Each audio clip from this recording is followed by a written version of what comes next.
علی بن سفیان. یہ علی بن سفیان کون ہے؟ اور تاریخ کے حوالے سے دیکھ لیتے ہیں کہ علی بن سفیان کون ہے. جب آپ تاریخ کھگا لیں گے تو علی بن سفیان وہ ہے جو صلاح الدین ایوبی رحمت اللہ تعالی علیہ یعنی صلاح الدین ایوبی کے لشکر میں شامل ہونے والے سپاہی ہے جو دشمنوں کی جاسوسی کر کر صلاح الدین ایوبی کو باخبر کرتے تھے. یعنی صلاح الدین ایوبی کے لشکر میں کام کر رہے تھے. تو پہلے یہ جنگ جو تھی ایک دن میں دو دن میں ختم نہیں ہوتی تھی بلکہ سالوں سال یہ جنگیں چلا کرتی تھی.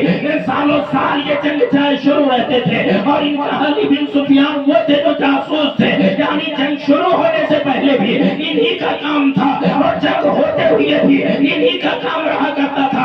علی بن سفیان ہے بیت المقدس کی جنگ جاری ہو رہی ہے اور ادھر معاملہ یہ ہے کہ ان کی بیوی گھر پر حاملہ ہے. جب یہ جانے لگے نا تو ایک تھیلا اٹھایا جو اشرفیوں سے بھرا ہوا تھا. اسی لیے میں کہتا ہوں کہ بچہ عالم بن رہا ہے تو اس میں ماں باپ کی دین ہوتی ہے. بچہ قاری بن رہا ہے تو اس میں ماں باپ کا اہم کردار ادا ہوتا ہے. بچہ قاری بن رہا ہے ماں باپ کی اس میں ماں باپ کی اہمیت ہوتی ہے. ماں باپ کا اہم کردار ہوتا ہے.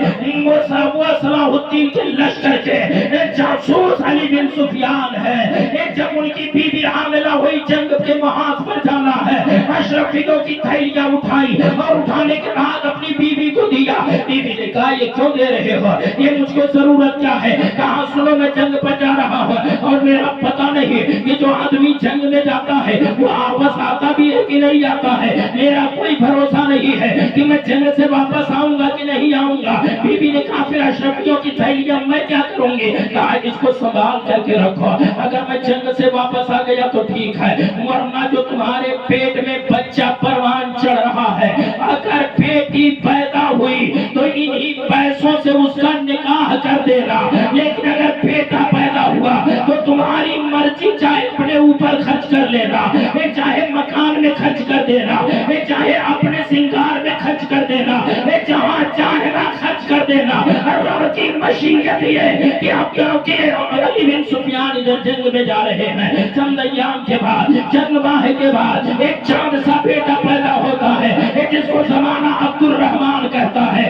زمانہ محدث عبد الرحمن کہتا ہے. میں آپ کو بتاؤں پیارے ماں کا کتنا بڑا رول ہو رہا ہے. ماں کا کتنا بڑا کردار ماں ادا کر رہی ہے. اور یقیناً اسی میں چاہے وہ ممبر نور کے چاہے وہ بڑے اسٹیج سے ہو چاہے وہ چھوٹے اسٹیج سے ہو ہر بار یہ جملہ ادا کرتا ہو کہ یقیناً اگر ماں باپ پرہیزگار بن جائے تو بیٹا بیٹی بھی پرہیزگار بن جاتے ہیں. ماں باپ متقی بن جائے تو بیٹا بیٹی متقی بن جاتے ہیں. آپ کو یہ کوئی تاریخ ہے میں کہوں گا تاریخوں کی بھرمار میرے پاس ہے. سنا اگر ماں باپ پرہیزگار ہو تو بیٹا بیٹی پرہیزگار ہوتے ہیں. ماں فاطمہ زہرا خاتون جنت ہو تو بیٹا حسین اعظم پیدا ہوتا ہے. بیٹا حسین بن کر کے کٹے ہوئے سر کے ساتھ نیزے پہ قرآن پڑھ کر دنیا کو بتاتا ہے کہ میں فاطمہ الزہرا خاتون جنت کا بڑا شہزادہ ہوں کہ فاطمہ کا سر جھک